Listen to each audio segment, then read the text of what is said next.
You're an accountant in a medium-sized construction company working on a project to implement new accounting software. The software replaces the management of Excel spreadsheets, another accounting system, and manual processes. The project lead has tasked you to communicate the benefits of the new system, creating a purchase order, approvals function, and when the old systems will cease, and transitioning to the new system. The new system gives team leaders and managers more visibility to manage their spending and budgets, but they are time poor and can provide limited assistance in delivering the messaging around the transition. So where do you start? You need a communications plan. The plan doesn't have to be complex, but it should contain 8 stages. Let's start with the situation analysis. You need to inform stakeholders about the new accounting software and how to use it. Your aim is that the new system is implemented smoothly and that stakeholders embrace the change. You recognise there are some stakeholders who want to cling to the old processes as they believe there is extra work being put on them by adopting the new system. Let's look at the objectives or goals of the communication. One of your objectives is to ensure all team leaders and managers in every location of the company understand how to use the new system and follow the processes. You can measure the success of this objective by doing an audit on who is actively using the system and whether they use it in the way you intended. You can talk to managers about the shortcomings of the current system and then get their feedback after a period of time of operation of the new system. Stage 3 is identifying your target audiences. Segmenting your audience helps you to tailor your messages. In your scenario, there are internal or external audiences. There are team leaders and managers, employees who will be frontline users of the system, clients or customers who may observe service improvements, and don't forget suppliers as they may be impacted by the timing of payments. Through the process of identifying target audiences, it becomes apparent the key messages that each segment requires. Stage 4 of your communication plan contains the key messages for each audience. Messages should be clear, unambiguous, and focused on a small number of messages so that the receiver is not confused by too much information or misses the key action you want them to take. As accountants, we often communicate information to people who are non-accountants.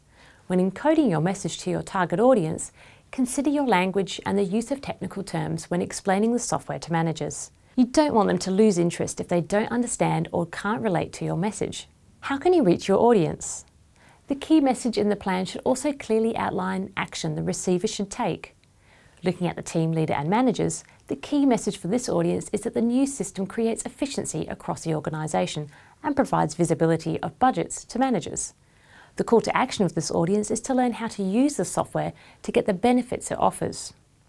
Further possible detailed actions could be managers' attendance and/or completion of training sessions, face-to-face and online training that could assess their skills on the system, and additionally provide practice on training system.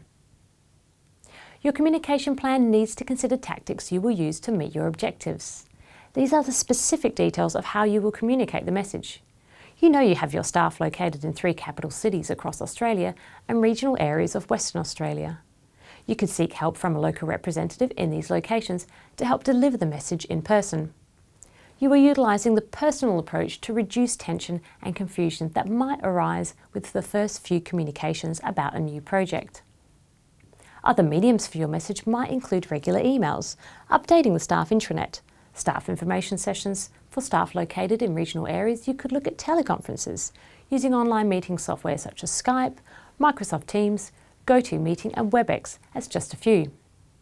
When you plan your communication strategy, give consideration to the timing of when to deliver your message. What else is going on in the organisation? Is there a day or time in the month when managers are away from the office or busy preparing monthly reports? If you don't know this information, ask the managers. They may have a regular meeting which you could join in to communicate your message. Stage 6 of your communication plan is the people who are responsible or accountable for enacting the strategy. Most likely in this scenario, this will be you. However, you may get some help from some team leaders or managers to be system champions.